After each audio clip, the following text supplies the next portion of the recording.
Look around at all the other countries except for the Philippines here in Southeast Asia, football is the #1 sport, right? And the following is huge out here in Southeast Asia. And you see outside, it's probably like 42, 43 outside right now, right? Nobody wants to get out in that weather.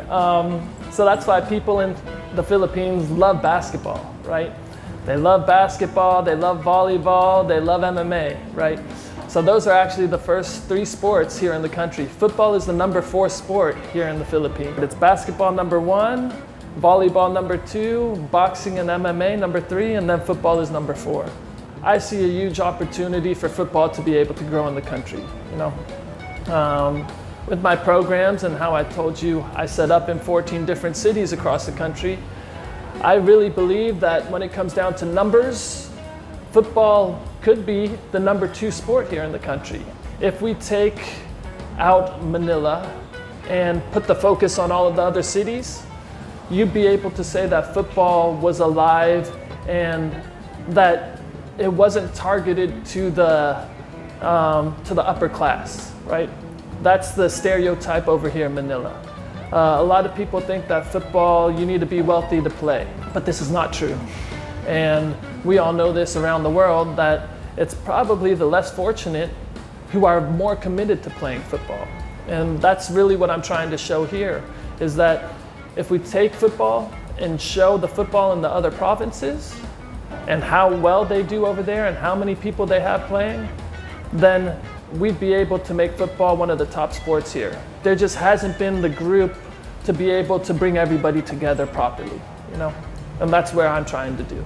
The Philippines is very focused on basketball, right? They like instant gratification, right? So in basketball, there's always a shot, there's always action, end to end. They don't really understand football too much because football is like an art, you know? I mean, it takes time, you need to have patience, the movement of everybody, you gotta understand the game a little bit more than any other sport, you know? And so, because of this, and because, you know, I turn very godly, I'm very godly driven when it comes down to everything that I do, I look at the much bigger picture. In 7's football, if we're able to create this sport, not if, when we create this sport, we understand it's like creating a whole new industry.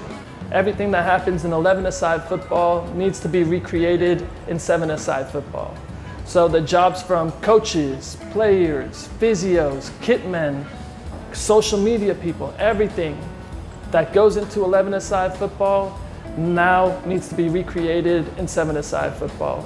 Then we look at the opportunity.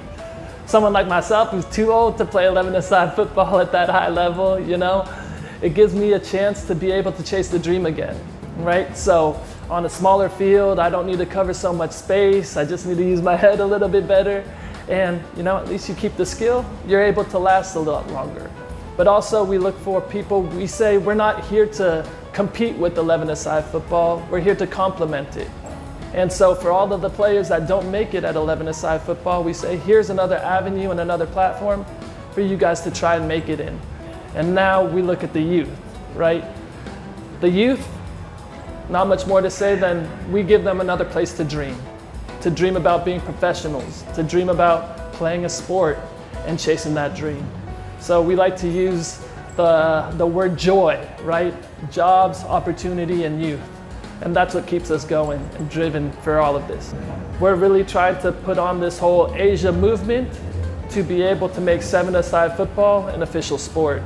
So you can expect us setting up 7's football events and leagues over in these other countries later on this year. Football is, once again, more than just a sport. It's been my life. It's taken me and taught me so much. It brought me all over the world.